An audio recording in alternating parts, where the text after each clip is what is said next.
जय शनिदेव की। शनि प्रदोष व्रत। आज हम इस वीडियो में शनि देव प्रदोष व्रत की कथा का श्रवण करेंगे। मान्यता है कि इस दिन व्रत कथा पढ़ने या सुनने से भगवान शिव की कृपा प्राप्त होती है और संतान सुख के साथ धन धान्य की प्राप्ति भी होती है।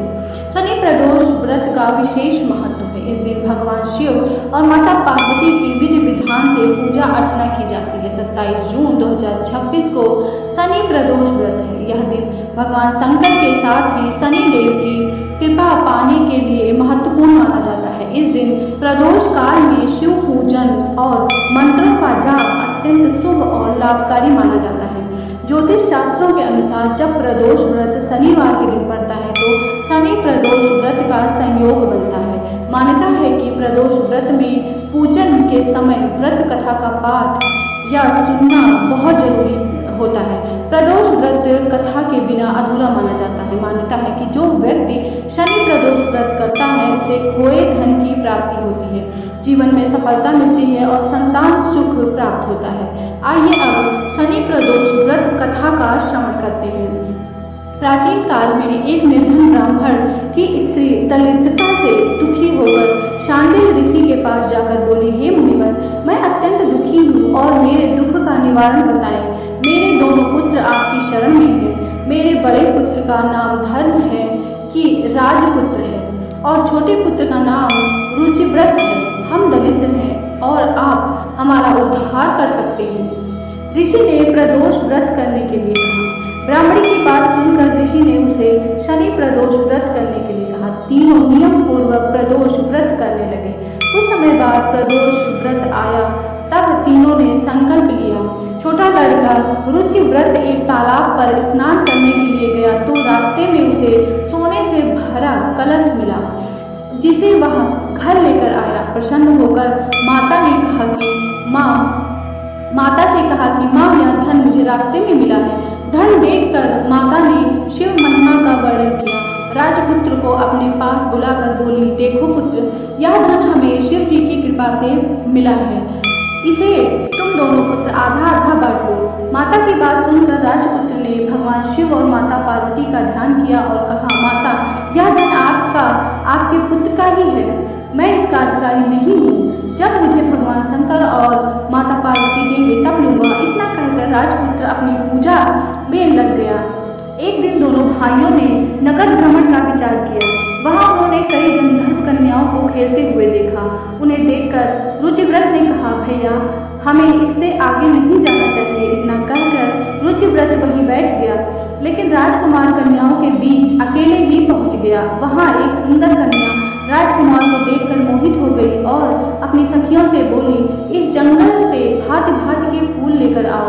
यह सुनकर गंधर्व कन्या की सखियां फूल चुनने चली गईं। वह अकेले ही सुंदर राजकुमार को देखती रही। इस राजकुमार भी उस कन्या पर मोहित हो गए। कन्या बोली, आप कहाँ रहते हैं? जंगल में कैसे आए और किस राजा के पुत्र हैं? राजकुमार ने अपना परिचय देते हुए कहा, मेरा नाम अंशुमति है। मैं विदर्भ राजा का पुत्र हूँ। आप अपना परिचय दें। कन्या बोली, मैं विद्रावित नामक गंधर्व की पुत्री हूँ। मेरा नाम अंशुमति है। मैंने आपकी मन की स्थिति को जान लिया है कि आप मुझ पर मोहित हैं। विधाता ने हमारा संयोग मिलाया है। युवती ने मोतियों का हार उतार कर राजकुमार के गले में डाल दिया। राजकुमार ने हार स्वीकार करते हुए कहा कि मैंने आपका प्रेम से दिया गया उपहार स्वीकार कर लिया है, लेकिन मैं निर्धन हूँ। राजकुमार के वचनों को सुनकर गंधर्व कन्या बोली कि जैसे कह चुकी हूँ वैसे ही करूँगी। अब आप अपने घर को जाएं। इतना कहकर गंधर्व कन्या अपने सखियों के पास चली गई और राजकुमार ने घर आकर सारा किस्सा रुचिव्रत को सुनाया। जब तीसरा दिन आया तब राजपुत्र रुचिव्रत को लेकर उसी वन में पहुंचा जहां गंधर्व राज अपनी कन्या के साथ पहुंचे थे। गंधर्व राज ने दोनों राजकुमारों को आसन दिया और कहा कि मैं कैलाश पर गया था। वहां भगवान शंकर ने मुझसे कहा कि मेरा धर्मपुत्र नाम का राजपूत है जो इस समय राज्य विहीन निर्धन है, मेरा परम भक्त है, तुम उसकी मदद करो। गंधर्व राज ने आगे कहा कि मैं शंकर भगवान की आज्ञा से कन्या को आपके पास लाया हूँ। आप इसका निर्वाहन करें। मैं आपको राजगद्दी दिलाने में मदद करूंगा। इस प्रकार राजकुमार और गंधर्व कन्या का विवाह हुआ। विशेष धन और सुंदर गंधर्व कन्या पाकर राजकुमार अति हुआ। भगवान शंकर की कृपा से कुछ समय बाद वह अपने शत्रुओं को हराकर राज्य का सुख भोगने लगा। प्राचीन जिस तरीके से शंकर भगवान की पूजा करके प्रदोष व्रत की कथा सुनकर राजा को उसका राज्य मिला, उसी तरीके से भगवान शंकर और माता पार्वती सबकी मनोकामना पूर्ण करी। शनि प्रदोष व्रत की दूसरी कथा। प्राचीन काल की बात है, एक नगर में एक सेठ धन संपदा और वैभव से संपन्न था। सेठ अत्यंत दयालु था। उसके द्वार से कोई भी व्यक्ति खाली हाथ नहीं लौटता था। वह हर किसी को खूब दान दक्षिणा देता था, लेकिन दूसरों को खुशियाँ देने वाले सेठ सेठानी खुद दुखी थे। उनके दुख का कारण संतान का नहीं होना था। तीर्थ यात्रा पर जाने का फैसला। संतानहीनता से परेशान हर दिन बिना अग्नि अंदर ही अंदर जल रहे थे। एक दिन उन्होंने तीर्थ यात्रा पर जाने का फैसला लिया और अपने कामकाज सेवकों को सौंप कर निकल पड़े। अभी वह नगर के बाहर निकले ही थे कि उन्हें एक विशाल वृक्ष के नीचे समाधि लगाए एक तेजस्वी साधु नजर आए। दोनों ने सोचा साधु महाराज का आशीर्वाद लेकर आगे की यात्रा स्वीकार शुरू की जाए। पति पत्नी दोनों समाधि में लीन साधु के सामने हाथ जोड़कर बैठ गए और उनकी समाधि टूटने की प्रतीक्षा करने लगे। सुबह से शाम और फिर रात हो गई, लेकिन साधु समाधि में ही लीन थे। सेठ सेठानी पूरे भक्ति भाव से साधु के सामने हाथ जोड़कर बैठे रहे। अंत में सुबह साधु समाधि से उठे। सेठ सेठानी को देखकर मंद मंद मुस्कुराए और हाथ उठाकर आशीर्वाद देते हुए कहा, मैं तुम्हारी अंतर्मन की कथा जान चुका हूँ।